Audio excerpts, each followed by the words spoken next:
The Carter text takes a look at mental health and substance abuse policy in the United States in Chapter 13. As I mentioned in my brief opening to the learning unit for this week, it's not really a very pretty picture at all. And as I worked through this particular chapter, I became rather discouraged about the prospects of our clients receiving adequate services in a field where I spent a number of years working, in fact. And one of the things I have to remind myself of as I work through this text is that this really isn't reviewing available services and the array of things that social workers do in each of these fields that we're looking at week by week now as the semester goes along. Rather, we're looking at national and statewide policy, I suppose. Now, there's a few things interjected in terms of treatment and the kinds of interventions that are being used, but by and large, this isn't really looking at the array of services that are available to clients. And so I find some frustration as I read this, thinking that they're overlooking certain things in the provision in going over these programs, and I've actually added a few slides, but understand that this really is this is really about policy and the thrust of policy, and not really an overview of the kinds of services that are provided to clients. So just keep that in mind as we go along here, because you'll find some things that are being missed that I think are pretty important otherwise. The DSM is really the sort of the Bible of the therapeutic field, it would seem to me. Now, there are two different classification systems you may or may not be familiar with. One is the DSM classification, the Diagnostic and Statistical Manual of Mental Disorders. It is now in its fifth version. Well, actually, it's more than the fifth version, but the fifth major revision since the DSM was first published in 1952. Another classification system that is actually used on a more worldwide basis in Europe and other places is the International Compendium, I believe, of Diseases, ICD. And that's in its 11th edition at the moment. And the ICD is usually the thing that you'll see if you get a super bill, a copy of a super bill when you visit a dentist, and they check off what it is that was provided, what services were provided, and what the diagnosis is. You'll see numbers next to your diagnosis, and those numbers on your medical bills at least tend to relate back to the ICD. If you get such a super bill from a therapist or a psychiatrist, it may or may not relate to DSM. It may very well be the ICD designation for the same thing. And the two classification systems, the numbering systems, don't line up.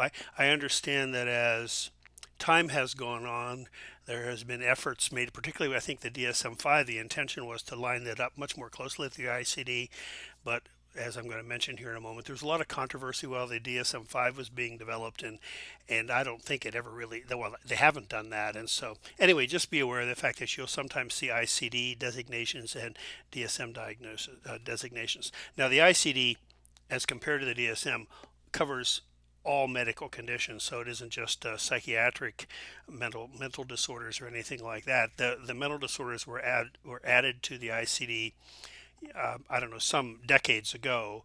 There was a separate subsection added, but the ICD itself covers things all medical conditions well beyond mental disorders. So, but in any event, as I mentioned, DSM-1 actually kind of as I think the book points out that or maybe not, I don't know, but the original DSM actually grew out of some classifications the Army had established. Might find a reason for that as we look at history in the next slide or two, but it kind of grew out of some classifications the Army had established for mental disorders. And the second, I'm not sure when the DSM-2 was published, but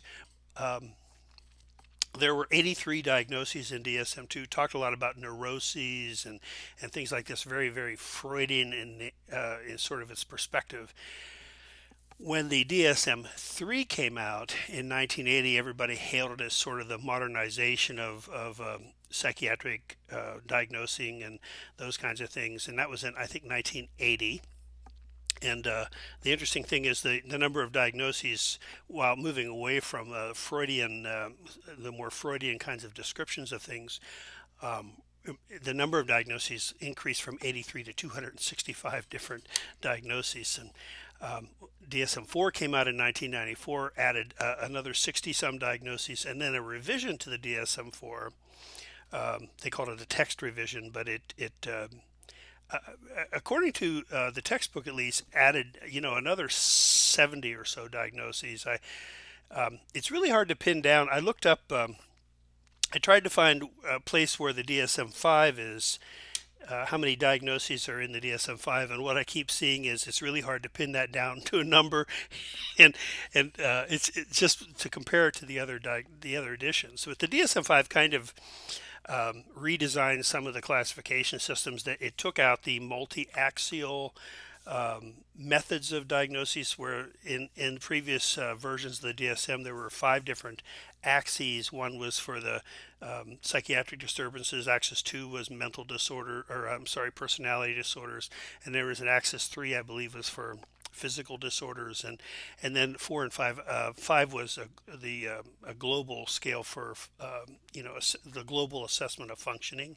And I'm sorry, off the top, I don't remember what axis 4 was about, but DSM-5 did away with those axes altogether, and it also collapsed a lot of some diagnoses, at least, into a single diagnosis. And a good example is um, autism is now referred to as autism spectrum disorder, and it really includes diagnoses that used to be referred to as a pervasive developmental disorder, Asperger's syndrome, and autism, and they've all kind of been put together under autism on a spectrum.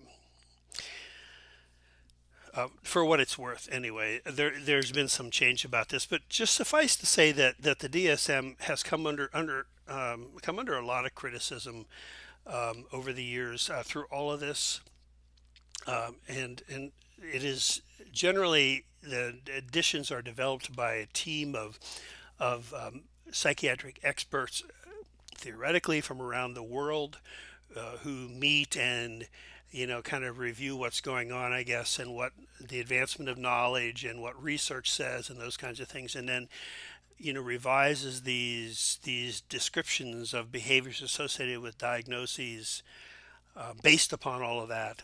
And yet, as one of the criticisms I think after DSM-3 was that it really wasn't so much about the etiology of illnesses as it was that I think it was referred to as medicine by committee, and um, it's of note here later in the chapter when they talk about the role of the pharmaceutical industry in mental health treatment.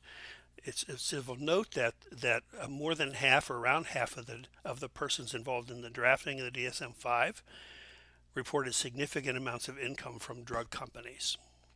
Now, that would tell you that the pharmaceutical industry is having an influence on the development of these diagnoses, and of course they're going to influence it in ways that would only build up their own power and revenues. So there's just a lot of debate about this. You've had me in other courses, if that I while I've been in positions where I have, you know, provided diagnoses and worked with the DSM, and any social worker, you're going to need to know what the DSM is all about. You have to understand what the diagnoses are and how to use the DSM, because whether or not you're in a position where you're making diagnoses, you are going to have clients sent to you with diagnoses, and you need to understand what that means, what other professionals are telling you about that person. But the danger in the diagnosis is that it becomes a label that goes along with the client, and I'm sure you hear this from your other professors as well, that we have to be careful not to fall into labeling the client because of the diagnosis ourselves. At best, it's a description of behaviors that others believe they have observed when interacting with the client or hearing about the client's behaviors. Diagnoses are, in many, many ways, they're a shot in the dark. They're a professional shot in the dark, perhaps. Maybe educated guesses is another way to say it. But I'm telling you from my own experience working, in a mental health center, that I might see a client and see the behaviors that leads to a certain diagnosis, and the clinician down the hallway, who, whether he be a social worker or she's a psychologist or whatever he or she is, may look at that person and look at the same behaviors and come up with an entirely different diagnosis. And I used to say that sometimes the diagnosis reflects the diagnoser as much as the diagnosee. And I hope that's not true, but I believe there's some truth to that as well. So take the diagnosis for what it is, which is, again, one or two experts' opinions about what they think they saw with the client and what it means. Don't ever let that label the client such that you get locked into a particular way of dealing with that client.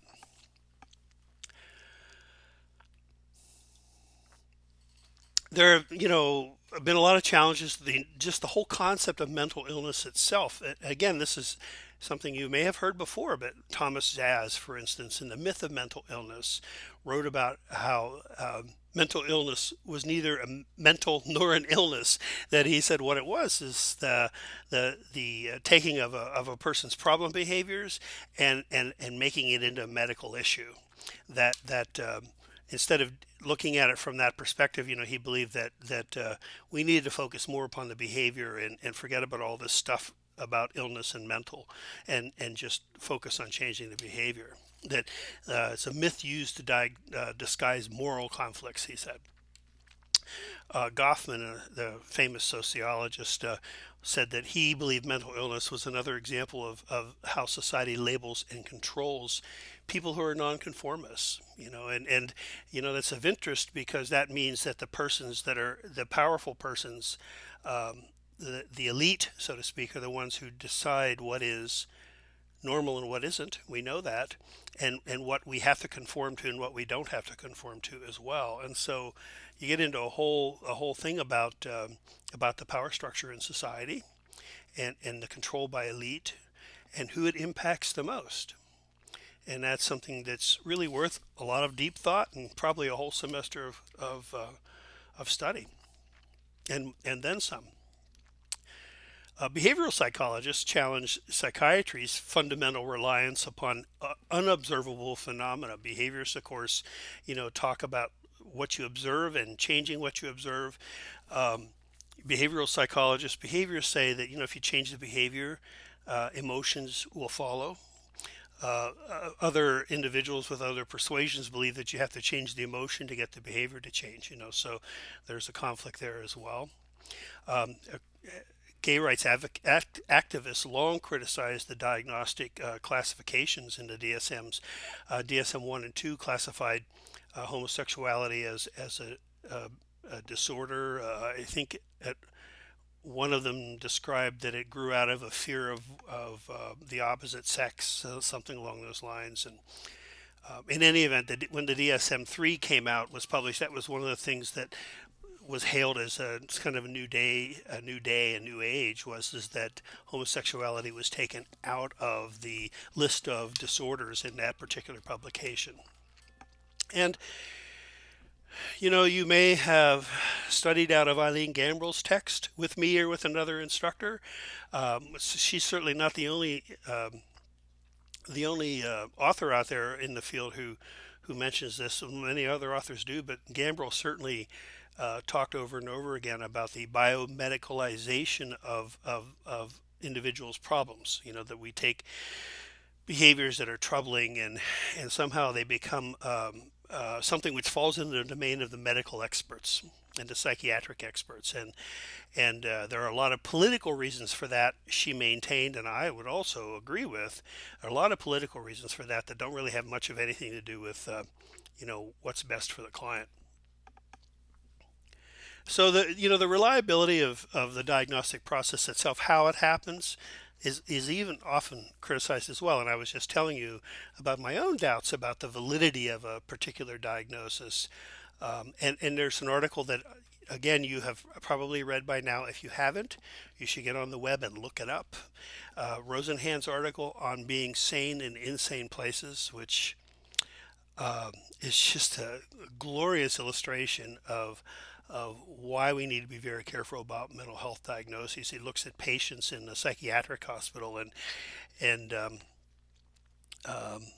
well, he puts some fake patients in, people who are perfectly normal with some fake diagnosis into psychiatric hospitals, and look to see who it is that recognize the patients were pseudo patients. And I won't spoil the fun. You'll be surprised who discovered it. Um, eh, Suffice to say, it wasn't the psychiatric experts.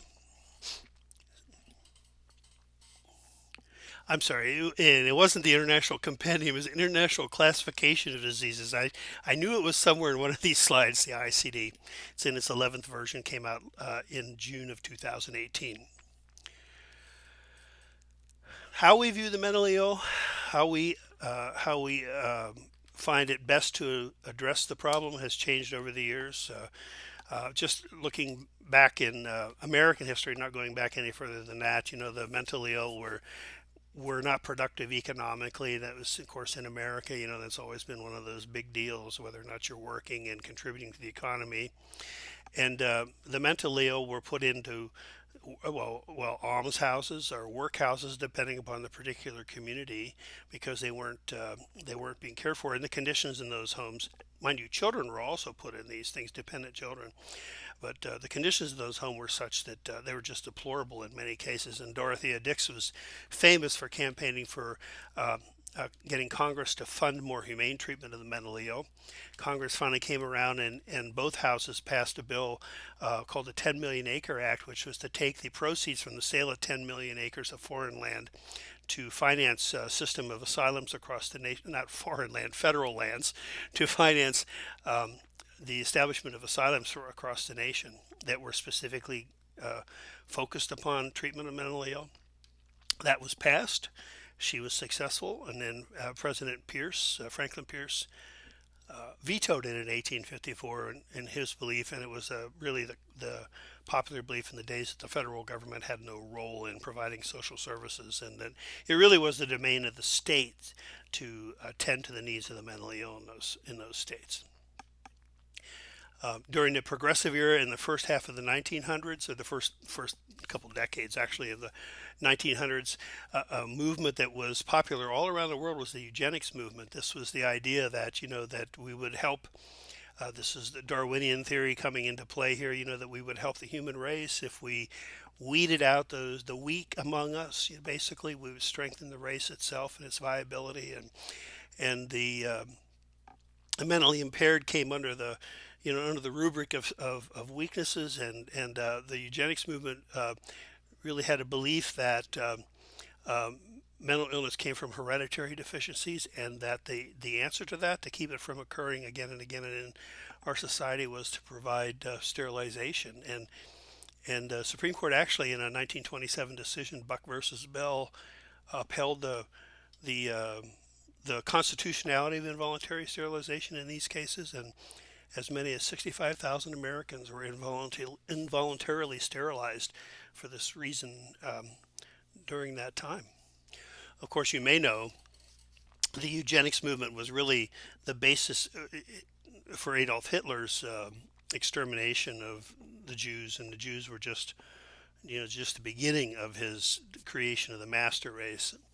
But eugenics really kind of formed the quote unquote scientific basis for his actions, and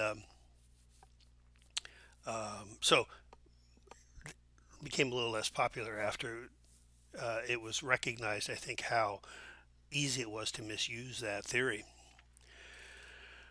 The Mental Health Act of 1947, I think the text says that as many as a quarter of enlistees for the armed services in World War II were not allowed to serve because of a mental illness, a diagnosed mental illness. And I think this is kind of how the DSM-1 sort of developed from this. But the Mental Health Act of 1947 established the National Institute of Mental Health to examine the mental health needs of the nation in the years after the war. And some advances began to occur because of that. In the early 1960s, there was a whole confluence of events. There was economic boom, and also John Kennedy was president at the time, and he had a younger sister who, well, it's debatable whether or not she actually had a mental illness. The story I read is that she was just very sexually active and slipping out of her window at night, to meet up with boys, and her parents were very concerned. Um, I think that she was going to get pregnant, and they were a stolid Roman Catholic family and kind of powerful, and they were worried about being embarrassed. But in any event, long story short, um, Rosemary had a prefrontal lobotomy performed, which was a sort of an experimental operation on the brain, which robbed her of her personality, and she spent the rest of her life in a mental health facility, literally the rest of her life in a residential mental health facility. So Kennedy had an interest in mental health needs as well, and I think was encouraging the development of better mental health science in the United States. Also, during his administration, there was a upsurge in funding for social work programs. Also during this time, anyway, the Community Mental Health Centers Acts of '63 and '65 uh, pushed for the deinstitutionalization of treatment for the mentally ill, where instead of them being held in large psychiatric hospitals and perhaps kept there for years and years, if not the rest of their lives, um, the intent of these acts was to get these individuals out of institutions and into their own community, and to have funding available in all of the communities, provide wraparound services to take care of all their psychiatric needs in their home community. It's a great idea. And the community mental health centers, the mental health centers in your community really grow out of these acts.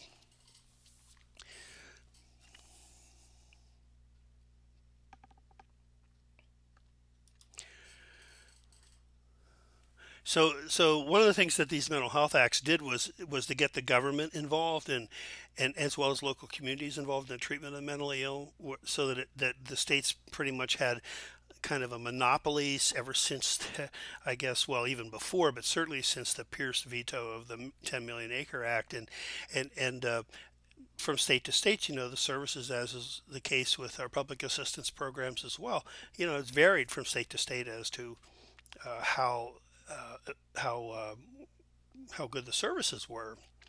And so the federal government was going to step in, provide some federal funding to help develop programs in the states, but this also gave them some control, because the possibility of withdrawal of federal funding. So they gave them some control with regulations and standards, so that the federal government could begin to set something of a basic standard, at least across the nation, for mental health programs. The community mental health centers were each to provide all the essential psychiatric services in this catchment area. And this catchment area was based on a population. And so these services would be provided right there in the community. And this was to include hospitalization, outpatient therapy, medication management, whatever social services is necessary, all the kinds of things that psychiatric patients might require, mental health, mentally ill clients might need. Um, Although the initial acts didn't include services for children or for substance abuse, those were added to these programs not too long later, I believe. One of the keys to this effectiveness of this was the establishment of case managers who were assigned. Every patient, every client had a case manager assigned who was responsible to oversee the provision of all these services. So the case manager may have been providing some support services, and I don't know, depending upon the way the program was designed, perhaps even some intervention services. But the case manager's primary responsibility was not so much about direct service as it was to um, broker on behalf of the client with providers in the community, and to manage, to watch how all the services were being provided or not. And this was well, and so case management, this is a concept that continues today, and particularly through the mental health centers and those kinds of things. And this largely developed out of the changes in mental health practices in the '60s. The original intent was for about 2,000 of these centers to be established around the United States, but 20 years later, there were there were less than 700 receiving federal assistance. Ronald Reagan is elected in 1980, and in his first year in office, Congress passed the Omnibus Budget and Reconciliation Act, OBRA, of 1981, which changed the way social services were funded by the federal government. And although this particular chapter talks about mental health services, this was also the case for much of social services. Uh,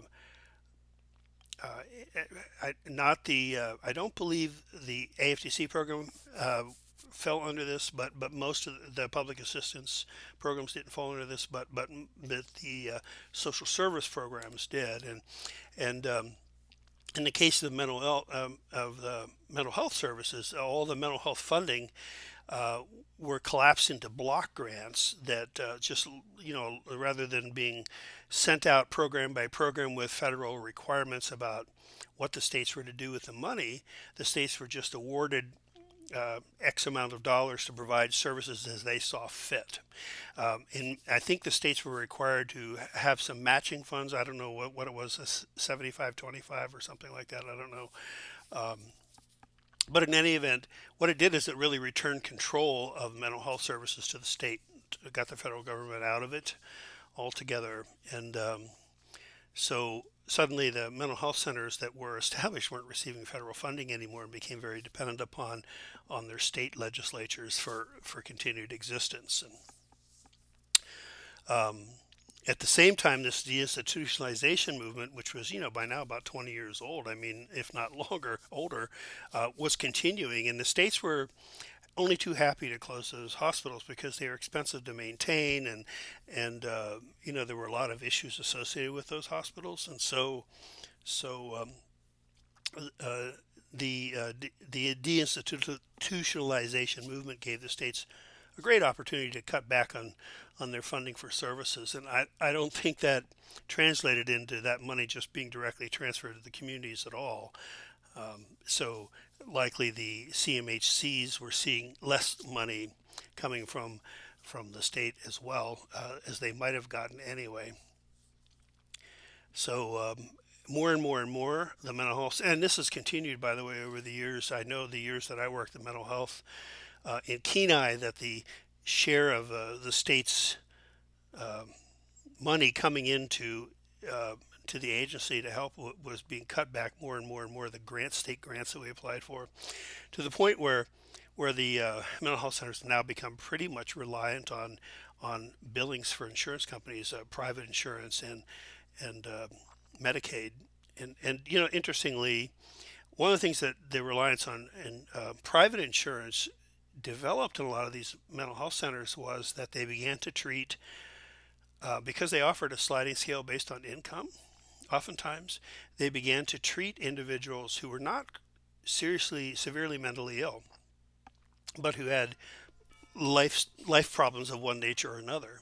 Services such as marital counseling and things like that, services for the worried well, and some of their resources, then some of the focus of their service in the community then moved away from the original intent of the mental health centers, and it's been since brought back, I believe, in most communities, to focus upon severely disturbed adults and the what we call the severely emotionally disturbed children, SED kids, but the mental health centers still continue to rely upon private insurance, but the kinds of services that are being provided oftentimes are better funded by Medicaid, not at higher rates, but there's a broader array of services that Medicaid is willing to fund than many private insurance agencies are willing to. I'll mention that in a few minutes. But there were also some federal court rulings during the 1970s here that complicated things in terms of the severely mentally ill.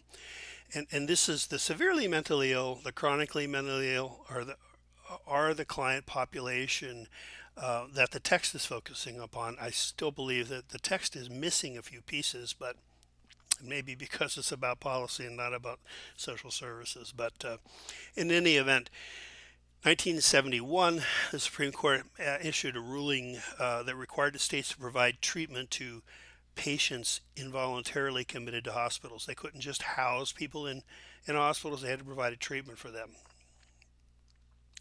Um, Donaldson versus O'Connor in 1975 prohibited this, another Supreme Court ruling prohibited states from involuntarily hospitalizing a person who was not a danger to himself or herself or to others, who could, have uh, who could survive on their own outside the hospital.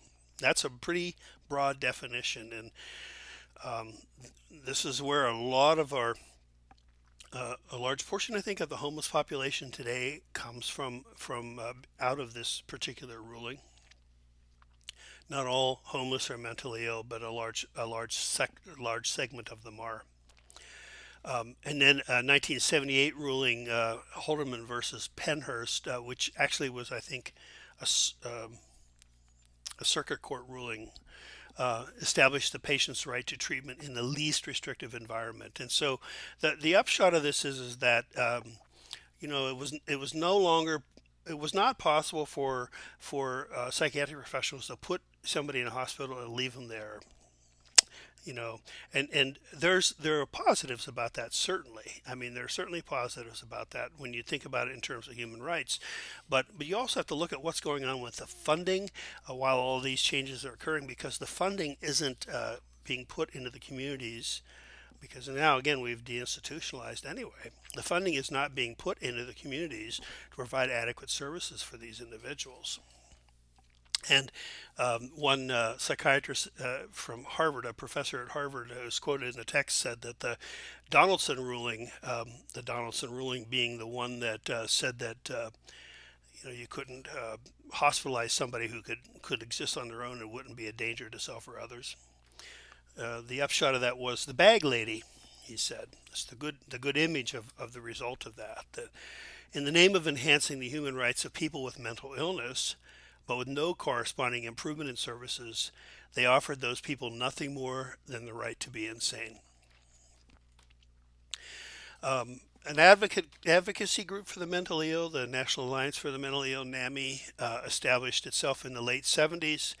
But one of the things that's happened with NAMI, the text points out, is that the pharmaceutical industries very quickly began to try to line up with them and began providing funding and support for their chapters and everything. And in exchange for that, NAMI has become a big proponent of the use of psychoactive medicines in treating mental disorders. So this is one of the ways that the pharmaceutical industry has been able to insinuate itself into the treatment of the mentally ill.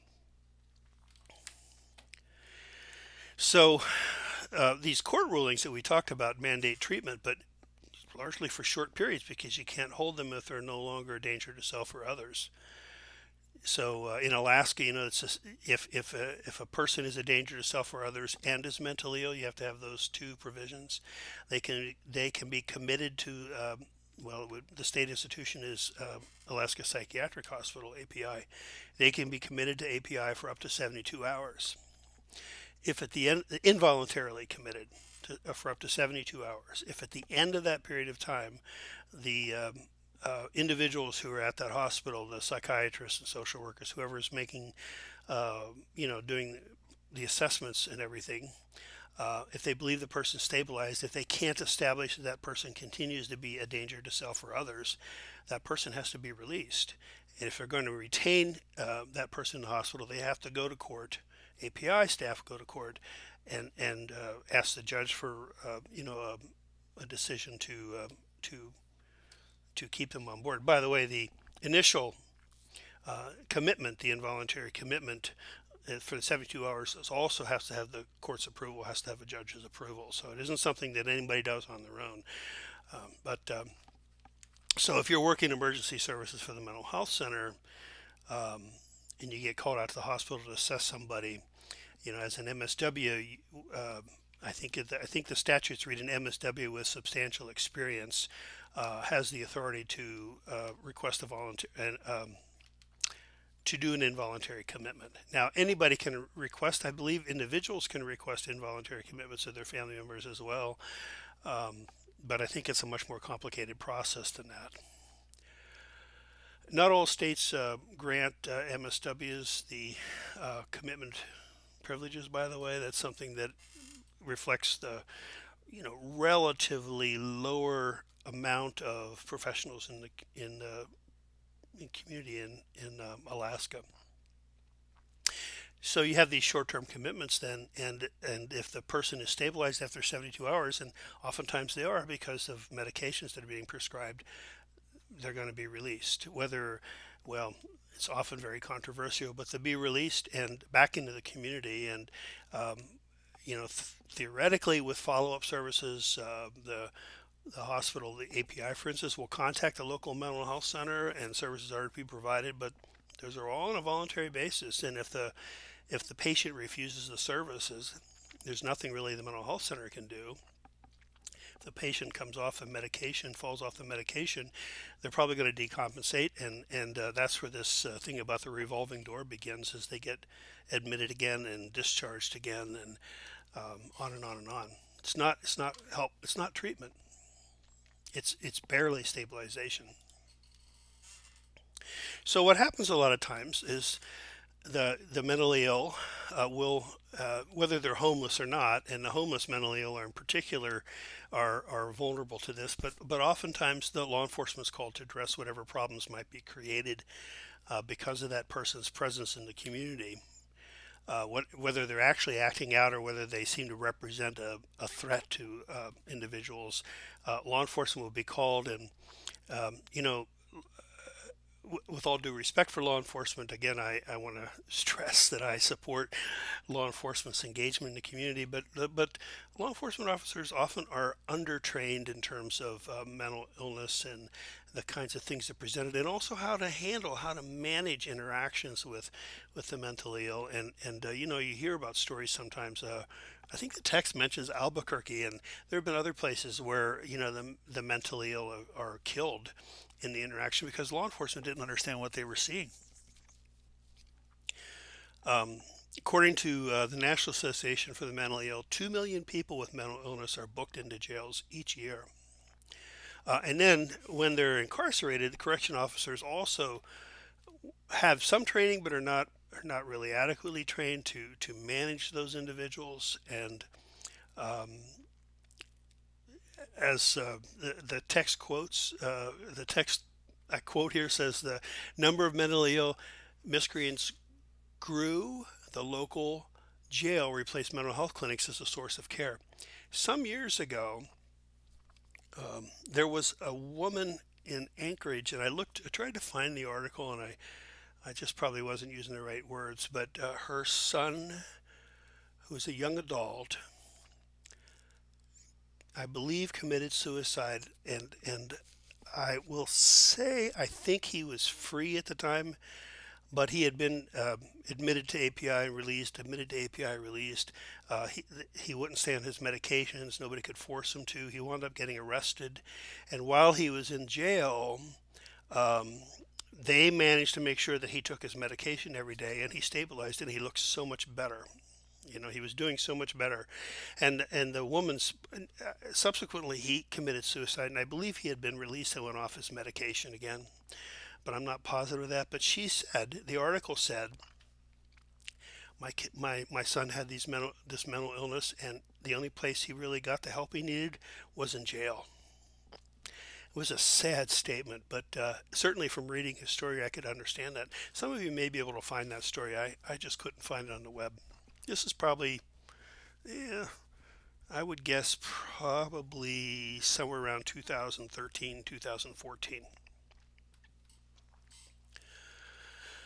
Um, Disturbed inmates in general don't tend to fit into the population, and they get singled out and oftentimes wind up, being victims of one type of assault or another. And that's bad enough. But then one of the ways that the correctional facilities might deal with the mentally ill is to put them in solitary, separating them from the general population, certainly, but also maybe putting them in solitary in order to contain them, protect them, or to manage them. it just isn't the right environment for the mentally ill. Now, many states and Anchorage is not a state, communities, Anchorage among them, are establishing drug courts and mental health courts to begin to address the specific needs of each of those two populations. And rather than using incarceration as as the preferred response to issues, to find other ways of intervening. And it's an area ripe for employment for social workers, by the way.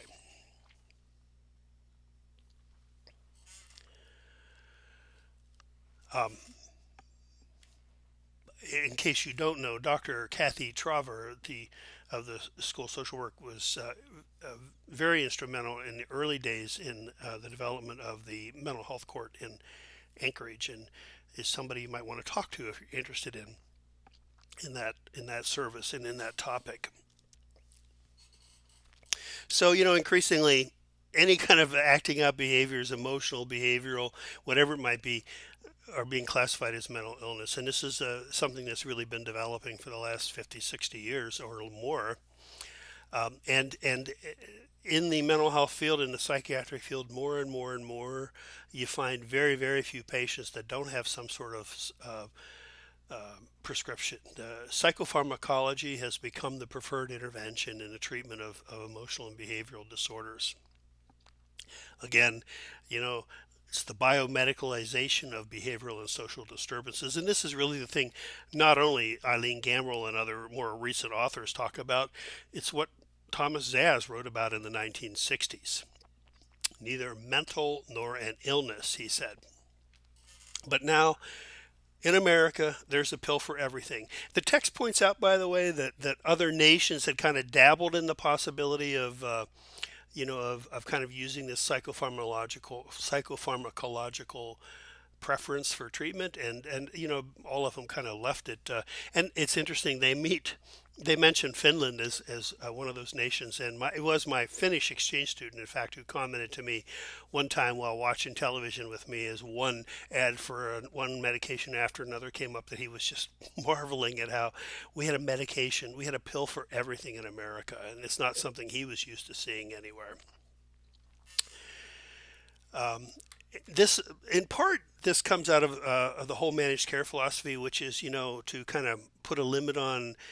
It's not good if somebody, is on a psychiatrist's couch for 5 or 6 years and still trying to figure out what's going on. I mean, that's not. I don't think most of us really accept that as legitimate treatment for a person's situation anymore, at least in very rare cases. But it wasn't just that, but just also, I think, an attempt to um, identify interventions that are being used, and make sure that they're not being overused. And so managed care comes in, and the insurance companies now place limits on the number of sessions you get for, according to diagnoses. And if you need more sessions, you have to justify that, and fill out documents for the insurance company to continue, et cetera, et cetera, et cetera.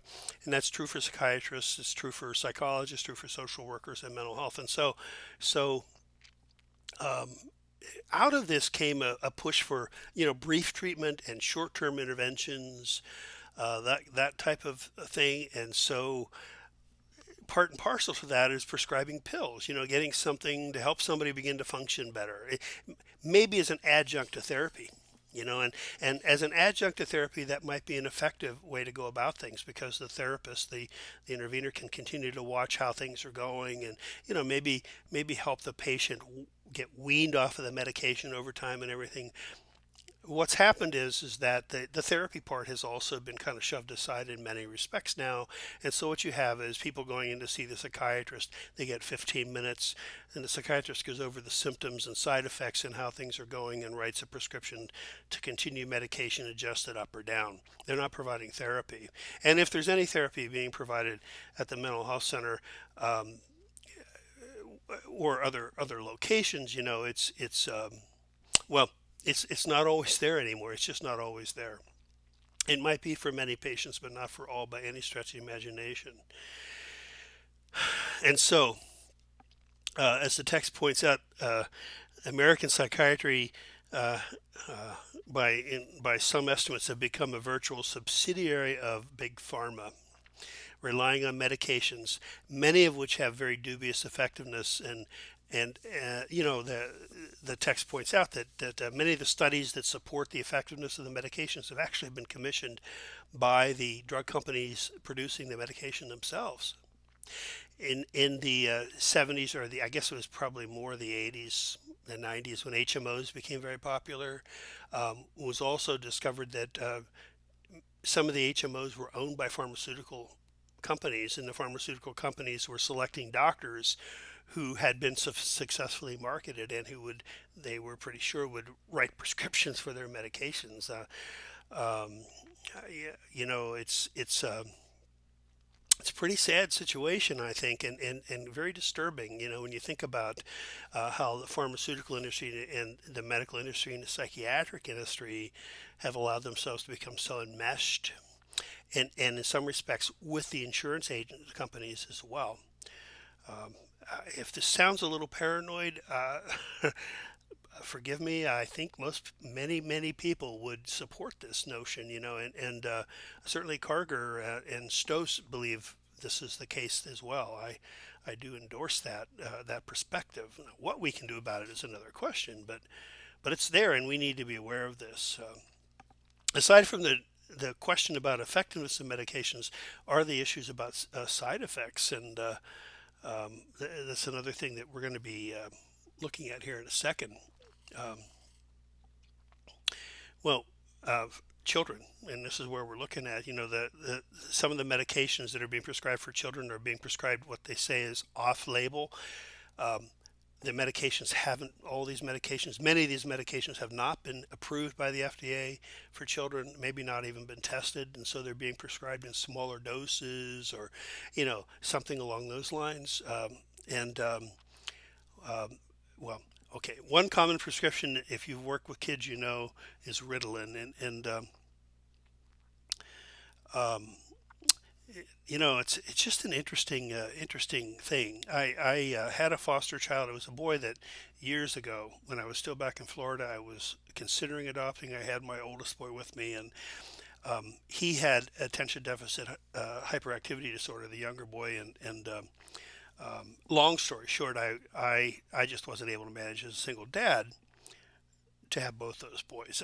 There was a lot of competition and jealousy and fighting going on between the two of them, and I just had to make a choice, and so I never finalized. I never applied to adopt him. In fact, he was in a pre-adoptive placement with me, but I just, we decided with a social worker that just wasn't going to work out, and he was placed with a family that did adopt him eventually, but he was he was on a prescription for Ritalin, and his psychiatrist and I would meet with him, would prescribe it during the school days, but not on the weekends. And he would, and also over the summer, it was not prescribed. And so he called them prescription holidays, is what the psychiatrist prescribed. And so, a couple of things come to mind with that. First of all, as the parent managing the child, I was the person that really got to know the real child, and okay, well, that's what I signed on for there. But for the child himself, imagine being on that medication and off that medication and on that medication and off that medication and on that medication and off that medication, and what that has to do to his capacity. Well, first of all, to pull himself together, even if it was a behavioral issue, to do better. He came out of the foster care system to me.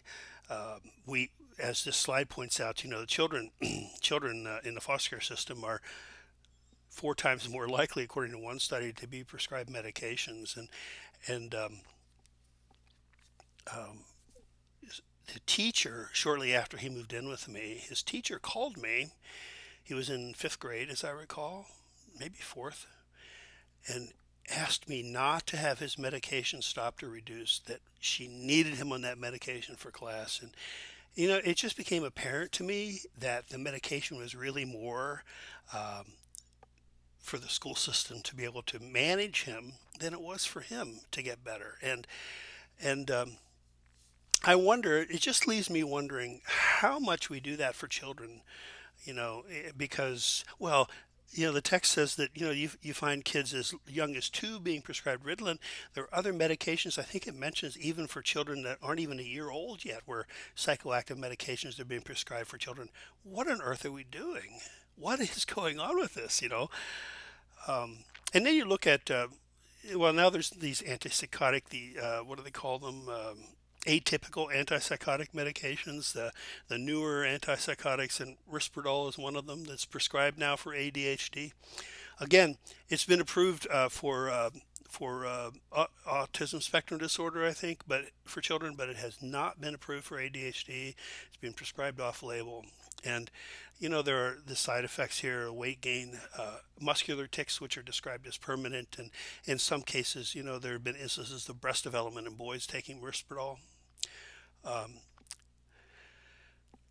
I don't know. I just wish there was a way for us to find um, um, uh, means to manage things with kids without medication. And I think one of the things we have to do is look at who it is we're really helping when we do that. And again, I just want to point out, I put this in boldface because many of us have worked, and almost all of you are going to work with children. Whether you believe you're going to or not, you will. That's just the thing that social workers do. And many of you, whether you're working for the OCS or Child Welfare Agency, or with agencies that come into contact with kids, you are going to run into foster children. And in the studies in 5 states, and I would venture to guess this is in much broader than 5 states, foster kids are much more likely to be prescribed antipsychotic medications, and those kinds of interventions 4 times more frequently as those not in foster care. And as a case manager, that's something for you to be aware of. As a social worker working with these kids, um, it may be up to you to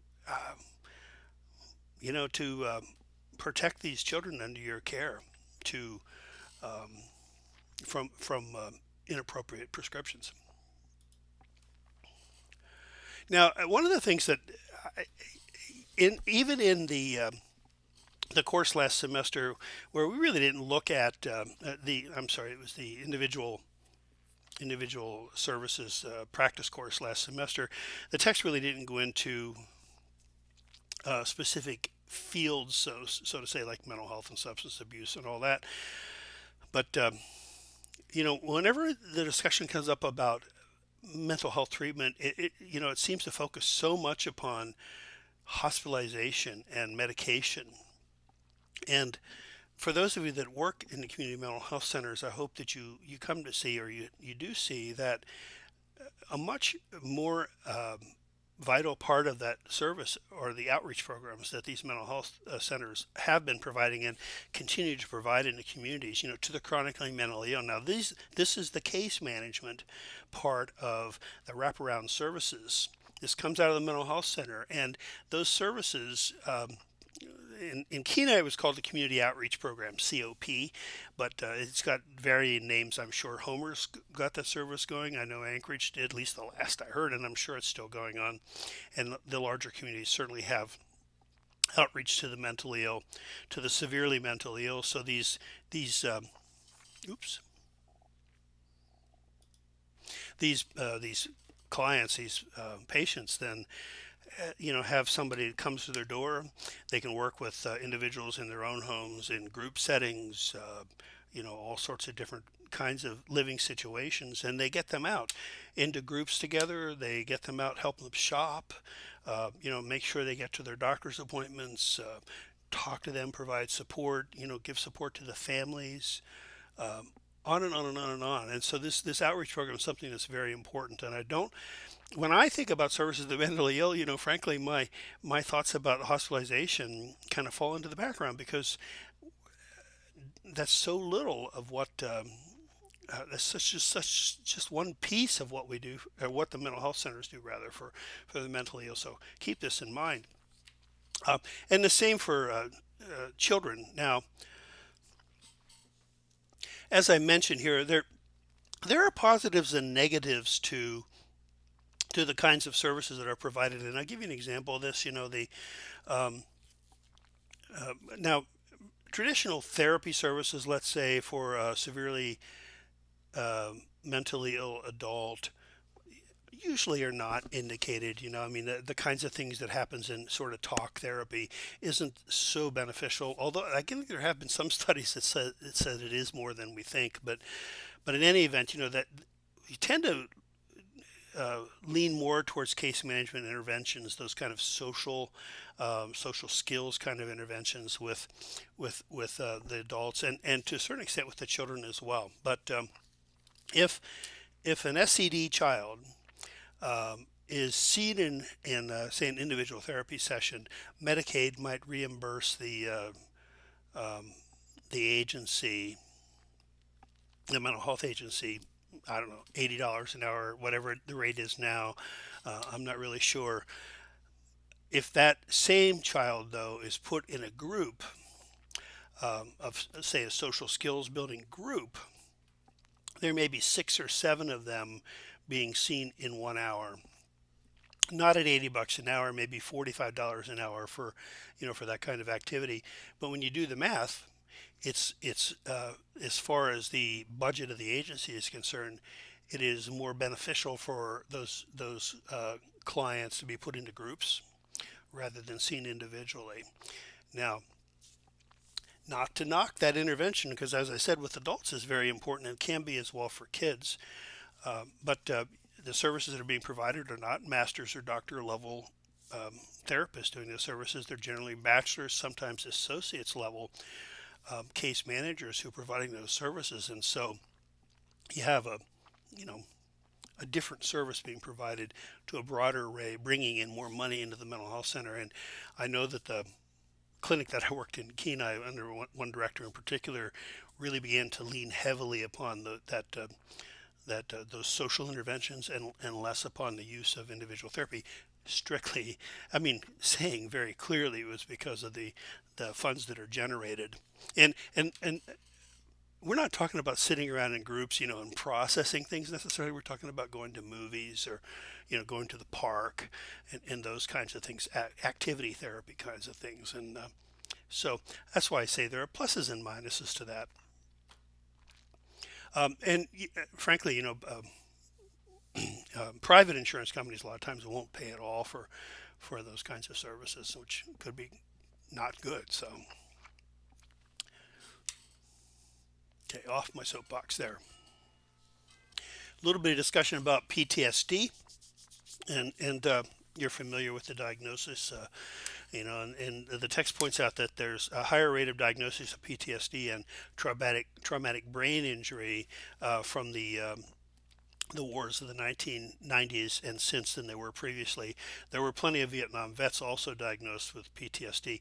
The increase in TBIs, I believe, have to do with the fact that, and the vets in my audience here may correct me on this, but I believe it has something to do with the fact that the body armor provides better protection for the well, this is no. I take that back. That's why we have more limbs being lost, because there's more protection for the torso than soldiers did in previous wars, and so soldiers are surviving but losing limbs. The TBI has to do with, I think, with the explosions in the IEDs, the improvised explosive devices and things like that. More of that going on, if I understand things correctly. But there's an increase, at least for whatever reason, in that, and that can create a lot of that creates a lot of problems with emotional control and all sorts of different kinds of things. And the VA has been, as if you're paying attention to the news, the VA has been criticized a lot for inadequate services, and is constantly under reformation. And well, there's a lot of different opinions about the services the VA provides. Some individuals have found very good services, others have been very disappointed. Some of you may be working for the VA, and it's not. Please don't take it as a criticism of what you're doing at all. But the overall bureaucracy of that agency has certainly had a lot of attention given to it in the last 10 years or so. The text talks about some experimentation with debriefing groups and things like that as soldiers return from combat zones. I haven't heard any more about that, and I'm not familiar with that. But the text says there's been some success with that. Also, you're going to run into PTSD diagnoses a lot with children, particularly those kids who have been victims of physical and sexual abuse or neglect in some cases. This is one of the reasons that the focus upon trauma informed care, where that whole arena has become so popular, largely because of the fact that we're beginning to see child victims as PTSD victims suffering from some of the same conditions. Now, I honestly think that there should be a differentiation between the PTSD we're talking about with persons who, are coming back from combat zones, and the PTSD we're talking about with children who have been exposed to, different sorts of trauma. But perhaps that's for DSM-6, I hate to say. Not as much attention given in the text to substance abuse treatment, and I think really more attention is needed. This is not an area that I'm an expert in. I've had some close friends who have worked in the substance abuse field, and I certainly coordinated pretty closely with the substance abuse facilities in the communities where I worked over the years, particularly in Kenai. The SAMHSA, the Substance Abuse and Mental Health Services Administration, is the federal agency in the Department of Health and Social Services that oversees federal block grants for those federal block grants we're talking about. SAMHSA oversees them for alcohol, drug abuse, and mental health programming. So it's really all of these block grants. And while the mental health services have been able to reach out and rely more and more upon insurance billings, substance abuse treatment services continue to largely depend upon state and local revenue support, and funding for those agencies has, if not gone down, it has not increased sufficiently at all. Year after year during the let's just say a previous governor's administration, the governor would either himself come or would send a representative, even his wife one year, to sit down and talk with the staff in Kenai. I'm sure he did it other places as well around the state. And one of the questions is always, what do you need from us? What more can we do? And every year we would talk about the need for more substance abuse services in our community, more funding. Never saw any increase. That was noticeable, at least. If there would be one reason that, if I was going to have to pick the single largest reason that we removed children in the Kenai area, really remove them, not intervene, but had to remove kids, almost all situations involved a substance abusing parent who couldn't provide the parenting needed because of the substance abuse.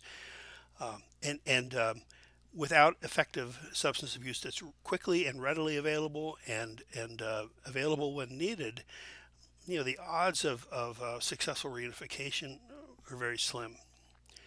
And this is an area, well, it's been in the news a lot lately also. It's just more and more needs more attention from government agencies and funding. And it really does behoove us as social workers, maybe again, not even working in a substance abuse agency, but just in terms of working with substance abusing clients, and guaranteed you will have clients with substance abuse problems. It really behooves us to be the voice representing those individuals and the agencies that are serving them. Of course, mental health and substance abuse problems often co-occur, and a lot of people will tell you that if you really don't have the substance abuse problem under control, it's really hard to address the mental health issue. That's certainly open to debate, but that's, I think, generally the philosophy. Substance abuse treatment comes at great cost. It really is expensive if you go into a rehab facility or something like that. But the lack of providing those services It's just this larger cost to society as a whole.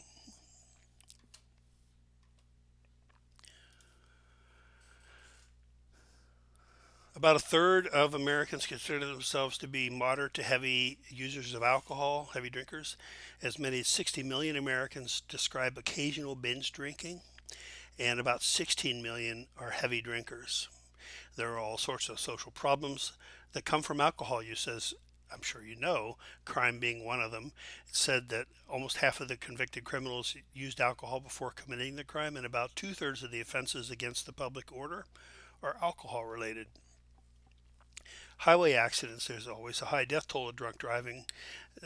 With the changes in the laws about, having, losing your license and mandatory jail time with drunk driving arrests, the number of the death toll has decreased quite a bit. There's been a lot of attention put in this area.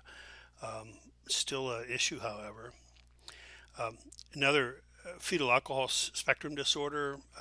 This is another thing, and I just want to note that the text says, and I triple checked these figures to be sure I wasn't missing a comma somewhere or decimal point, but it said the rate is as high as 25 children per 1,000 live births in the U.S. in 1990. And they quote this coming from the National Institute of Health. But when I go on the National Institute of Health website, it indicated that overall the available literature points to a prevalence of FAS of 0.5 to 2 cases per 1,000. And it made me wonder if the authors missed the decimal point and it should have been 2.5 per 1,000. I don't know. But the text does point out that coming up with these statistics vary pretty wildly depending upon how you gather your statistics, whether you're passively gathering them by going through literature, reading reports, or whether you work in a clinic and or in a hospital, and et cetera, et cetera, et cetera. The different methods of gathering this data really can produce very, very different statistics, but I didn't see anywhere where it said 25 per 1,000. And the reason that it got me, I might have even just accepted that, but for the fact that when you look at the data about FAS in Alaska, the website will tell you that the Alaska reports the highest documented prevalence of FASD in the United States at 112.9 per 10,000 live births. So that works out to about 12 per 1,000. So the 25 per 1,000, that just doesn't seem like it can be right. Stepping into the diagnostic, and let's say of this just a little bit. This might help you a little bit with thinking about policy. However, I just thought this table came off the National Institute of Health's website, and it's actually, if you look below, it looks like it's probably somewhere between 15 and 20 years old. But just what some of the risk factors associated with heavy maternal drinking, FAS, and ARBD, ARND, that's alcohol-related birth defects and alcohol-related neurodevelopmental disorder. And I haven't heard ARBD and ARND in a long time, and I suspect that's all been collapsed into FASD now with FAS. That's another spectrum that is a new, there used to be fetal alcohol effect and fetal alcohol syndrome, and it was considered the FAE was less severe than FAS, but we know now that it just is the same condition, but different features of it, and so we now have a spectrum. So anyway, I'm not going to read through this. This table is here for you, and it's just some interesting, I think, sociological factors associated with the development of FASD and among the mothers. So generally, drug abuse is declining since a peak in the early 1980s, according to what the text is telling us. There in the early 2000s, there was a decline in general drug use, and in the early 2000s among teenagers, but among young adults, there was a slight increase in the same period. And the text says, of course, we're talking here about recreational use more than addiction-related use. Marijuana and cocaine cited as the prevalent among illicit drugs being used, and of course with the movement, I think that's going to be effective eventually nationally to legalize recreational use of marijuana. It's going to be interesting to see what happens in the long run. There's all these debates about whether legalization will make it less attractive and therefore use will drop, or whether use will increase because it's so readily available.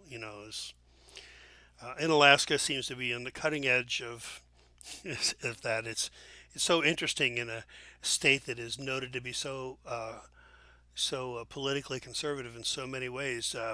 All of a sudden, everybody becomes liberal when it comes to pot. It's Alaska's not the only state like that. I can tell you that for a fact. Um, Opioids, of course, is heroin's mentioned as a major problem because of the health issues that arise from it, and opioids in general, the opioid epidemic, so to speak, isn't mentioned in the text. Um, it's very recent. Um, I mean, comparatively speaking, this text has a 2008 publication date, and as I've mentioned before, there are a lot of things that weren't updated with the new publication. I'm not quite sure how to explain that, but I would expect opioids to be, the next time this text is truly rewritten, policy about opioids should be certainly mentioned, at least in the text. But it's certainly of national concern, and there are a lot of again, debates and discussions about what to do about that. The use of Narcan, to reverse the effects of an overdose, and whether that should be provided free or not, and who should have it and who shouldn't, and those kinds of things. Certainly, these are areas that are going to become a subject of a public policy debate in the very near future. The National Institute of Health said that in January of 2019, it said every day more than 130 people in the United States die after overdosing on opioids. The misuse of and addiction to opioids, including prescription pain relievers, heroin, and synthetic opioids such as fentanyl, is a serious national crisis that affects public health as well as social and economic welfare. The Centers for Disease Control and Prevention estimates that the total economic burden of prescription opioid misuse alone in the United States is $78.5 billion a year. That includes the cost of healthcare, lost productivity, addiction treatment, and criminal justice involvement.